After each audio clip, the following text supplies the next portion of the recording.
नमस्कार बच्चों, राष्ट्र की भाषा चैनल पर आप सभी का स्वागत है बच्चों। तो बच्चों, आशा करती हूँ आप सब अच्छे से होंगे।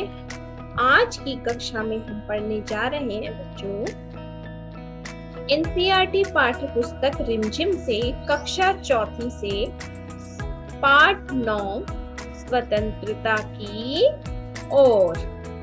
भाग 1 हमने पहले ही पढ़ लिया है। इसमें हमने सीखा महात्मा गांधी का जो स्वतंत्रता के समय जो उन्होंने आंदोलन किए उसके बारे में, और आज हम भाग 2 में पढ़ेंगे पाठ्य पुस्तक का अभ्यास कार्य यानी टेक्स्ट बुक एक्सरसाइज। तो चलिए शुरू करते हैं। तो पाठ में आए कुछ शब्दार्थ, वैसे तो बहुत बड़ा पाठ है, ये आपने देखा होगा जब पढ़ा था हमने। तो इसमें से कुछ शब्दार्थ मैंने लिखे हैं, देखिए। पहला शब्द है अकलमंद। अकलमंद का अर्थ होता है होशियार। दूसरा शब्द है बुद्धू यानी मूर्ख।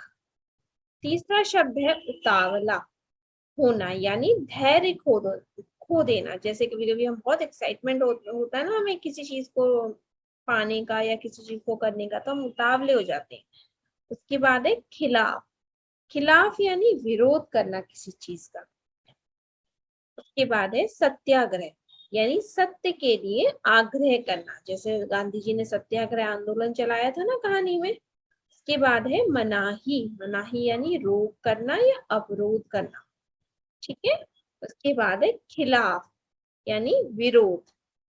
सत्याग्रह यानी सत्य के लिए आग्रह। मनाही यानी रोक विरोध करना। ठुकरा देना यानी अवज्ञा या इनकार कर देना। के बाद है हिम्मत यानी साहस। ताकत यानी शक्ति और बल। यहाँ पे ये 2-3 शब्द दोबारा रिपीट हो गए हैं, कोई बात नहीं, आप पढ़िएगा। चलिए अब हम करते हैं पाठ्य पुस्तक का अभ्यास कार्य। तो प्यारे बच्चों, इस कहानी को पढ़कर तुम्हें बापू के बारे में कई बातें पता चली होंगी, क्योंकि जब हमने कहानी पढ़ी तो इसमें हमें महात्मा गांधी जी के बारे में कई बातें पता चली। उनमें से कोई 3 बातें यहाँ लिखना। आपको कोई 3 बातें जो है उनके बारे में यहाँ पे लिखनी है। तो पहली है, देखिए, गांधी जी रोज सुबह उठकर आश्रम में टहलते थे और उसके बाद चरखा काटते थे। यानी गांधी जी का रोज सुबह का काम क्या था? सबसे पहले वो टहलते थे और आश्रम में फिर चरखा काटते थे यानी बुनते थे। जो चरखा है सूत का, उसको काटते थे, धागा बनाते थे। उसके बाद है, वे ब्रिटिश सरकार के गलत निर्णयों का विरोध करते थे और भारतवासियों को स्वतंत्रता दिलाना चाहते थे। यानी महात्मा गांधी जो है भारत के जो लोग हैं, भारत को आजादी दिलाना चाहते थे। उसके बाद है, वे धनी जैसे छोटे बच्चों की बात भी ध्यान से सुनते थे और अपनी बात भी अच्छे से समझाते थे। यानी इस कहानी में जो छोटा सा बच्चा धनी है, तो उसमें गांधी जी जो है, चाहे धनी हो या और कोई बच्चा हो, उन सभी छोटे बच्चों की भी बात ध्यान से सुनते थे और अपनी बात उन्हें अच्छे से समझाते थे। ये 3 बातें हमने कहानी में से सीखी। और भी है बहुत सारी बातें, अगर आप और ऐड करना चाहते हैं तो और भी लिख सकते हैं। तो चलिए, उसके बाद है चूल्हा।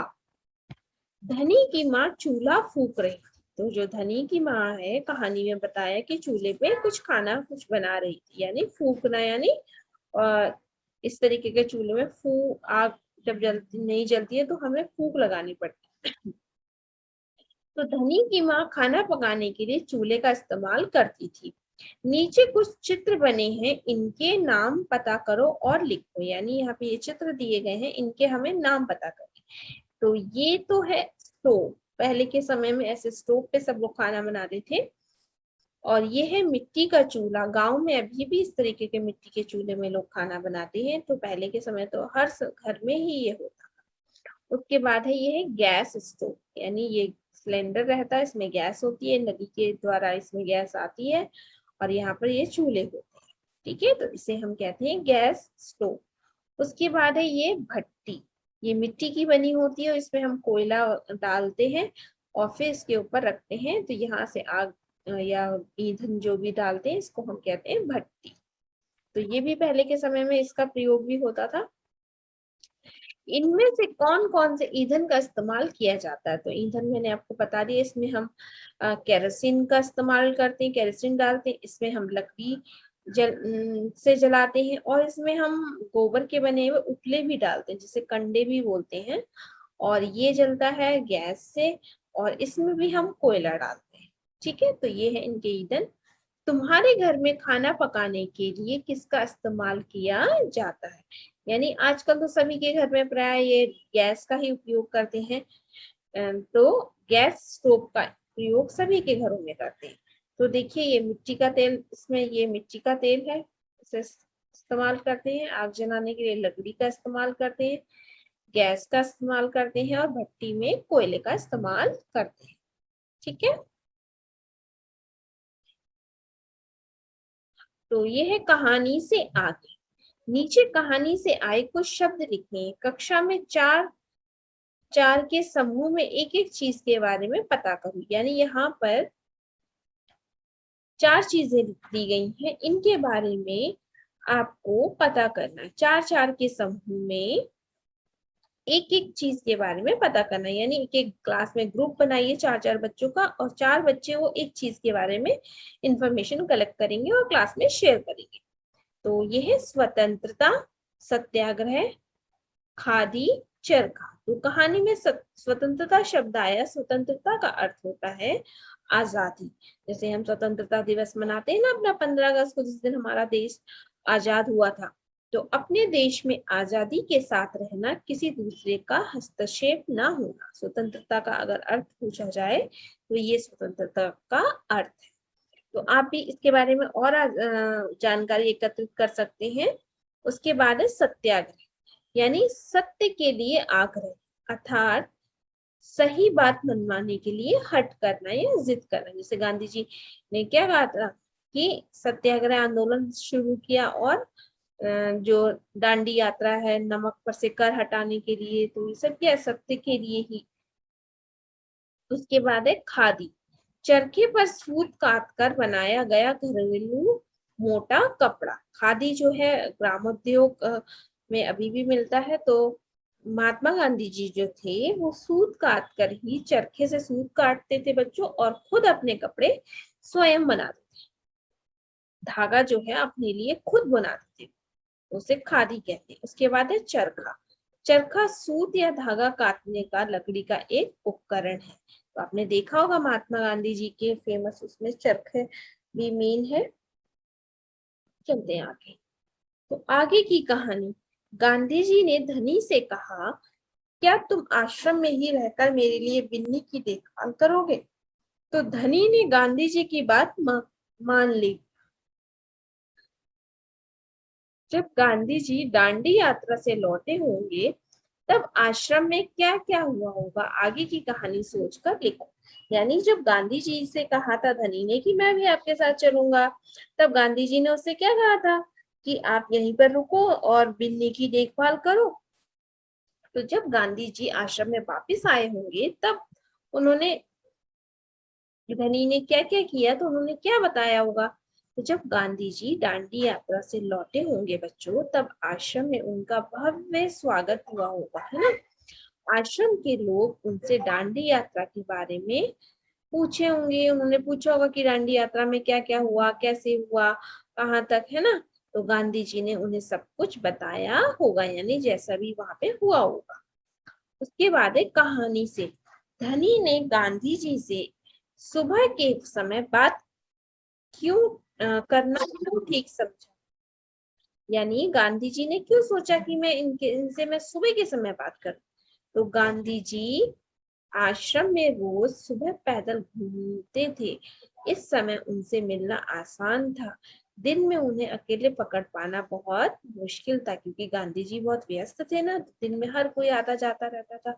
तो धनी ने सोचा जब वो सुबह सुबह मॉर्निंग वॉक पे, यानी सुबह सुबह जब पैदल घूमते हैं आश्रम में, तो उस समय अपने मन की बात उनसे कर लूं। इसलिए उसने सुबह का समय दिया। ठीक है, उसके बाद है धनी बिन्नी की देखभाल कैसे करता था। तो जो धनी था वो बिन्नी की देखभाल कैसे करता था? वह बिन्नी को हरी हरी घास खिलाता था, उसके बर्तन में पानी डालता था, उसे आश्रम में घुमाता था और उससे बातें करता था। पढ़ा था ना हमने कहानी में। देखिए तीसरा तीसरा प्रश्न, धनी को यह कैसे महसूस हुआ होगा कि आश्रम में कोई योजना बनाई जा रही है? इसे कैसे पता चला होगा कि आश्रम में कोई ना कोई प्लानिंग योजना यानी प्लान कुछ तो कुछ बन रहा है? तो लोग गांधी जी के कमरे में गंभीर मुद्दों पे बातें किया करते थे। मुद्दे यानी टॉपिक। ठीक है, और सलाह मशवरा यानी एक दूसरे से क्या करते थे? राय लेते थे, डिस्कशन करते थे, फिर ओपिनियन लेते थे। इसीलिए धनी को महसूस हुआ होगा कि आश्रम में कोई योजना बनाई जा रही है, क्योंकि वो छोटा बच्चा था, उसे उतनी समझ नहीं थी, है ना। तो वो सिर्फ सुनता था, लेकिन उसको समझ में नहीं आता, जरूर कुछ ना कुछ प्लानिंग हो रही है। तो ये है आपके, आगे देखते हैं क्या है। तो आगे कहानी में दिया गया है बच्चों की जो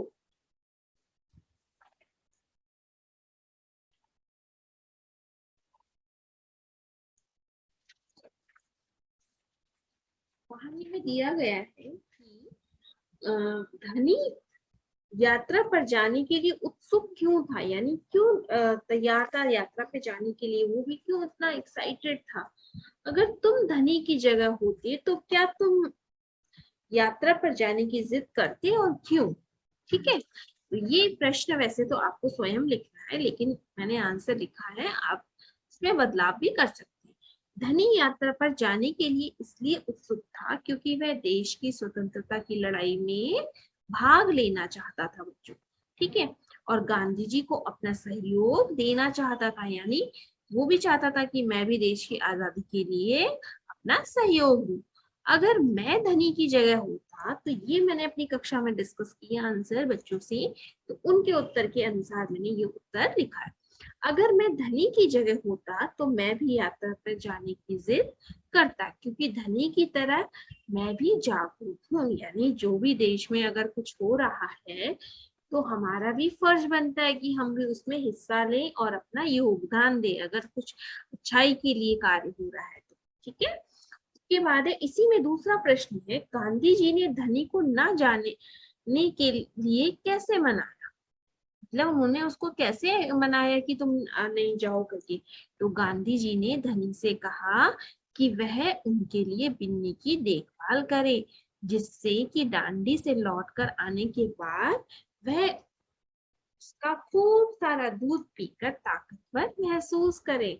और धनी को गांधी जी की यह बात बिल्कुल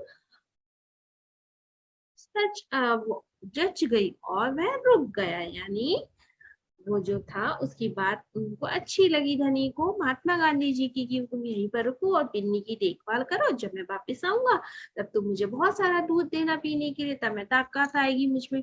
तो उसको ये वो बात अच्छी लगी।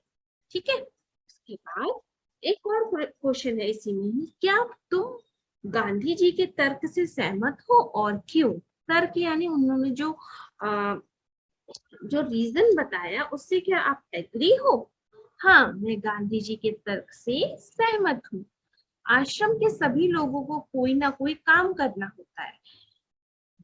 धनी बिन्नी की देखभाल करने के लिए आश्रम में रह गया था। बिन्नी की देखभाल करना भी एक काम है ना। और वो क्योंकि एक बच्चा भी था, छोटा बच्चा, तो वो छोटा बच्चा उतनी दूर डांडी यात्रा में जाता तो उसे बहुत परेशानी होती ना, तो इसीलिए गांधी जी ने सोचकर उसे बिन्नी की देखभाल का काम दिया। ठीक है ना बच्चों, चलिए अब देखते हैं ताकत के लिए। तो गांधी जी ने कहा जब मैं वापस आऊंगा तो मुझे खूब सारा दूध पीना पड़ेगा, जिससे कि मेरी ताकत लौट आए।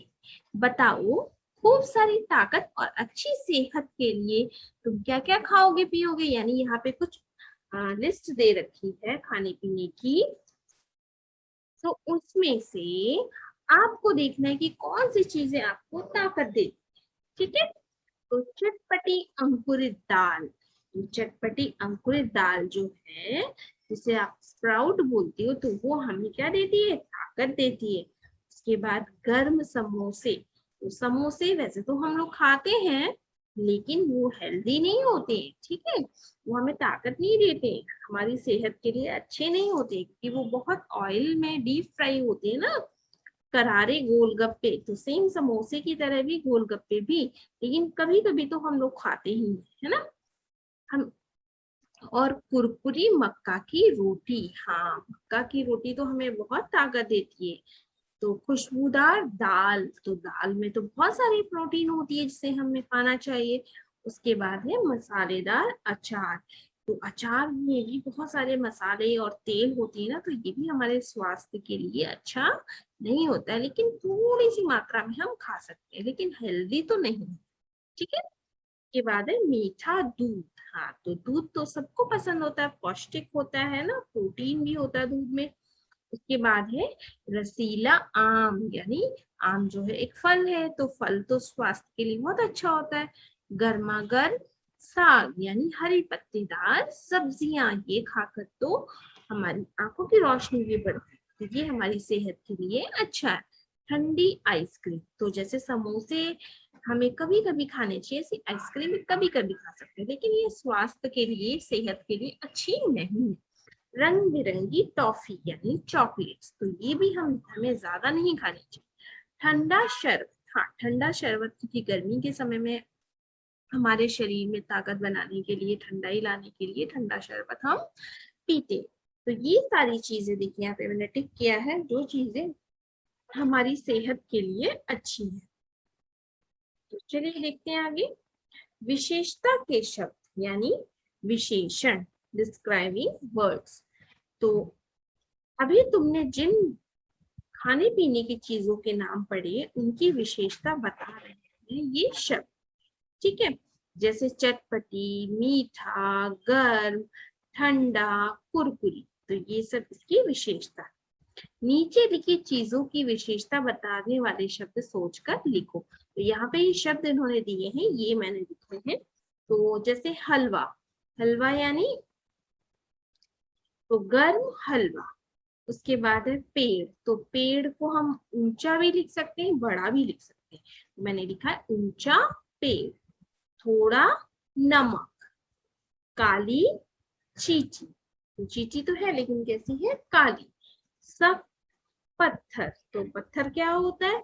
बहुत हार्ड होता है ना, तो बड़ा भी लिख सकते हैं, बड़ा पत्थर, क्योंकि कहीं कहीं पे बहुत बड़ा पत्थर होता है ना, तो कभी कभी एक चीज की दो विशेषता हो सकती है। सफेद कुर्ता, या सफेद की जगह अगर हम दूसरा कोई रंग लिखना चाहें वो भी लिख सकते हैं, ठीक है। पुराना चश्मा, तिरंगा झंडा, तो ये है विशेषण, ठीक है। अब देखते हैं चांद की बिंदी, यानी जो चंद्र बिंदु जिसे हम कहते हैं। चांद की जो बिंदी है उसे हम चंद्र बिंदु कहते हैं। नीचे लिखे शब्दों में सही जगह पर अंक की बिंदी चंद्र बिंदु लगाओ। धुआं, हाँ, तो धू प्लस आ, तो धुआं, तो आ के ऊपर चंद्र बिंदु। कुआं, तो कु प्लस आ, कुआं। फूंक, यानी फू प्लस क, फूंक, तो फ के ऊपर चंद्र बिंदु। तो चंद्र बिंदु कहाँ? क और हा, तो हा के ऊपर चंद्र बिंदु, कहाँ। अब देखिए स्वतंत्र, लेकिन स्वतंत्र में चंद्र बिंदु नहीं है, त के ऊपर अंकी बिंदु, तंत्र। तो अंतर क्या होता है? जब चंद्र बिंदु वाले शब्द हम बच्चों बोलते हैं, तो हमारी नाक और मुंह दोनों से ध्वनि आती है, ठीक है। जैसे धुआं, कुआं, फूंक, कहाँ। और जब चंद अंकी बिंदु वाले शब्द होते हैं, तो सिर्फ नाक से और बहुत लाउड आवाज आती है, देखिए स्वतंत्र। उसके बाद देखिए बांध, तो नाक और मुंह से।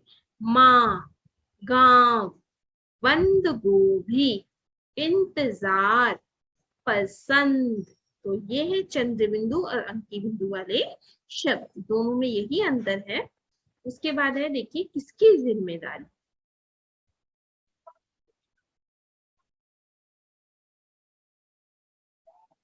तो धनी को बिन्नी की देखभाल करने की जिम्मेदारी दी गई थी। इनकी क्या क्या जिम्मेदारियां थी? तो माँ की क्या जिम्मेदारी थी? आश्रम के लोगों के लिए खाना पकाना। ठीक है। पिता, तो पिता की क्या जिम्मेदारी थी? चरखा काट कर धागा बनाना। ठीक है। और जो बिंदा चाचा थे उनकी क्या जिम्मेदारी थी? आश्रम में तरह तरह की सब्जियां उगाना। तो ये इन सब की जिम्मेदारी है, क्योंकि हर किसी का कुछ ना कुछ कार्य करने की जिम्मेदारी थी। जैसे धनी की जिम्मेदारी क्या थी? बिन्नी को घास खिलाना, उसको घुमाना, है ना। तो ये क्योंकि आश्रम में जो लोग रहते थे उनका हर किसी का कुछ ना कुछ काम करने की जिम्मेदारी थी। ठीक है। तो बच्चों, ये था आपका पाठ स्वतंत्रता की ओर का भाग 2। इसमें हमने जो अभ्यास कार्य किया है, आशा करती हूँ आपको समझ में आया होगा। अगर आपका कोई डाउट है तो आप कमेंट बॉक्स में लिखा कीजिए, मैं उसको सॉल्व करने की, उसका उत्तर देने का प्रयास करूंगी। तो अगर आपको ये वीडियो अच्छी लगी तो मेरे चैनल को लाइक कीजिए, सब्सक्राइब कीजिए और अपने दोस्तों के साथ शेयर कीजिए। तो फिर जल्द ही मिलेंगे अगली वीडियो में। तो तब तक के लिए धन्यवाद।